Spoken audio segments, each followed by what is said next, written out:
Remember 50 years ago when Republicans were known as the party of fiscal conservatism?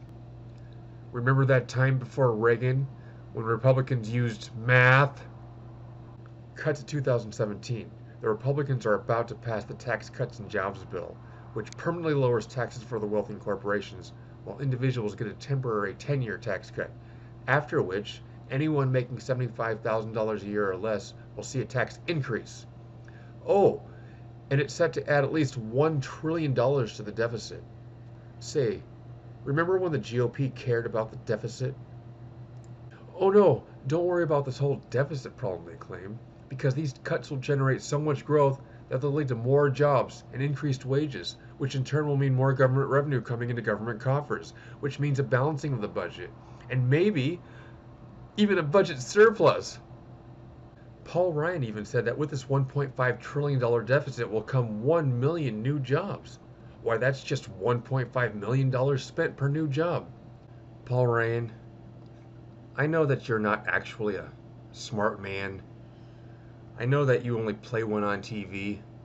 Well, you may have fooled those folks on the right, but you ain't fooled us on the left.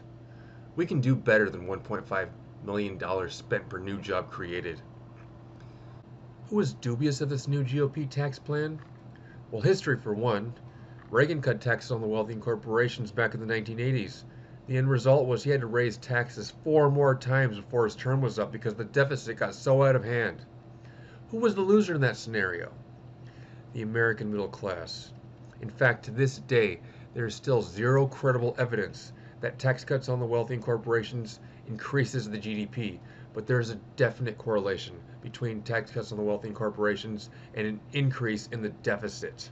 They call it supply-side economics, or what many like to call trickle-down economics, or what George H.W. Bush called it, voodoo economics. Why voodoo economics? Because the numbers don't add up. Like voodoo. On the flip side, Bill Clinton raised taxes on the wealthy and corporations and left office with a budget surplus. You heard from ancient history. How about more recent history? Ask the state of Kansas how well supply side worked for them. Spoiler alert, it was a disaster. They have no more money for their public schools. A Republican dream. More dumber constituents from which to pick from. Great! What are experts saying about the latest GOP tax plan? Well, let's listen to what Harvard economist Oliver Hart has to say. He says the idea that these cuts would unleash huge growth is not very well supported, either theoretically or empirically. Almost everyone is extremely doubtful this is going to come out well. This is wishful thinking. Now, I don't have to tell y'all that wishful thinking has no place in math. Math is cold. Math has no emotions. Math will tell you that 2 plus 2 equals 4. 2 plus 2 never equals 7, no matter how badly you want to pass your stupid tax bill. And here's another thing about this latest GOP tax plan. No one's asking for it. No one, that is, except for the wealthy and the corporations and their lobbyists, or what many like to call the donor class. The Trump administration is trying to tell anyone that'll listen that the economy is booming thanks to him. Okay, if the economy is already booming and corporations are already making money hand over fist, do they really need more help? If they're making so much money, why hasn't their success trickled down to the rest of us common folk already? We are 8 years into an economic recovery from one of the worst global recessions the world has seen in almost 100 years. Historically, an economic downturn is right around the corner. Is now really the time to empty government coffers of revenue?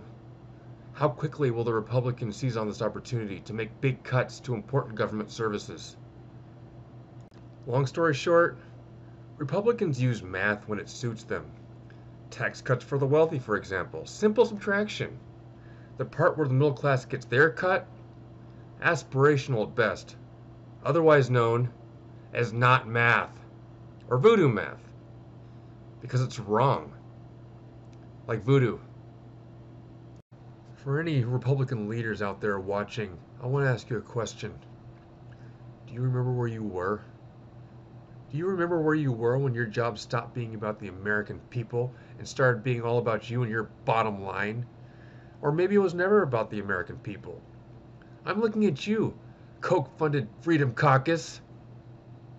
Most nonpartisan analysis of this bill came to the same conclusion, that this bill will explode the deficit, will increase the ever-widening income inequality gap in this country, and will mark the beginning of the end of the American middle class as we know it. GOP, the American public does not like this new tax bill, and they don't like you. If you don't change course, in 2018 there will be a reckoning.